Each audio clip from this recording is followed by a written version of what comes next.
Hey guys, John here with the Grumpy Dad Sports Talk Show. And so one thing I want to dive in really quick is to, as we all know, there have always been, there always will be, it will continue to happen.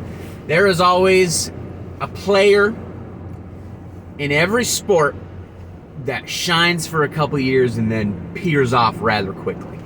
In football, you've had players like Arian Foster, which I know his was injury related, which is so common with the running back position in the NFL. And we're not going to be discussing the NFL right now. I'll be posting another one later about the NFL. Listen in and stay posted and ready for that one. But today we're going to talk about who had the best year, one singular year. And my choice is not a player that had a very quick rise to fame, because and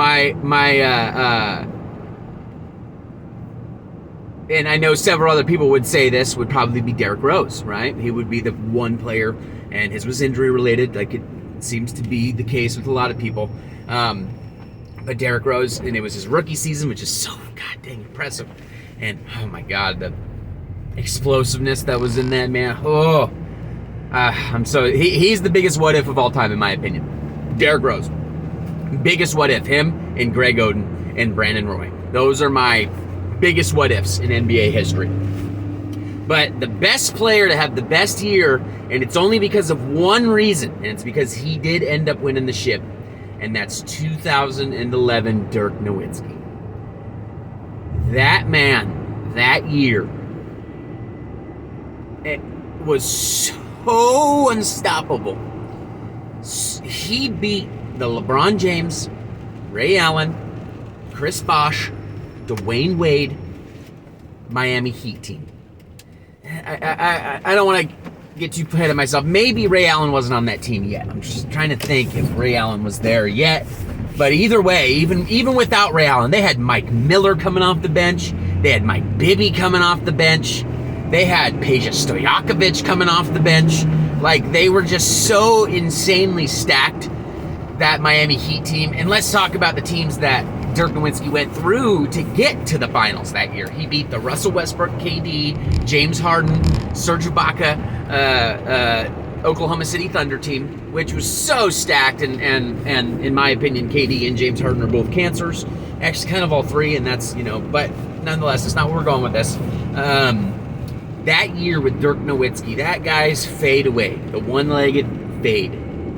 That is one of the most iconic moves in my head that I have ever seen. And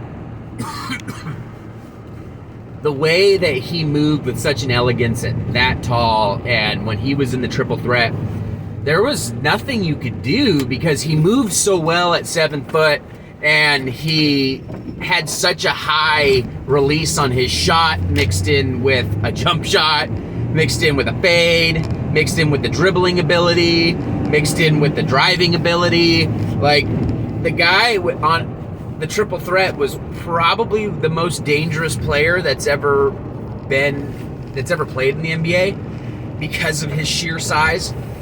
And I don't know if we'll ever see a big man that can shoot that well again, because we're not talking a guy like Joel Embiid, right? Who, great player. He's for the most part a set shooter, and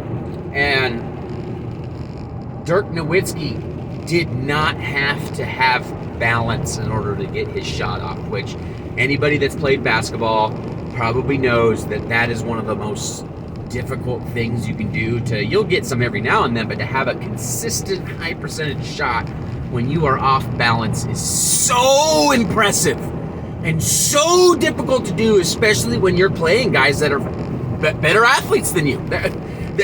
Dirk Nowitzki was not known for his extreme athletic ability. He was tall and he was a shooter. And he had, some guard skills. He knew how to dribble the ball. He could put the ball on the floor without it getting stolen from every single time. But the deficits that he overcame and the teams, who else did he go through that year? He went through the Spurs and the Lakers. Was it the Spurs? I think he went through the Thunder, the Spurs, because I think the Thunder were number 1. They were number 8 seed, if I remember correctly. Or was it the number 1? I cannot remember exactly. I wish I did. But Dirk Nowitzki, best year of all time. Quote me on this. John from the Grumpy Dad Sports Talk Show will say it right now that is the most impressive ring and the most important ring of all time. And my man Dirk, I love you. I'm super glad I got to see you for as long as I did, and I idolized you as a young basketball player. And, well, you know, I'm only 6'2", unathletic, and I was never really that much of a good shot, you know, and so I tried to emulate somebody whose game I wasn't. I probably would never be able to utilize, but I will say this, that the dominance and the poise and just you're a good man. And yep, like I said, this is John with the Grumpy Dad Sports Talk Show, and remember to like and subscribe so that way you can see every update, and coming back with you some more soon. All right, thanks guys. Peace.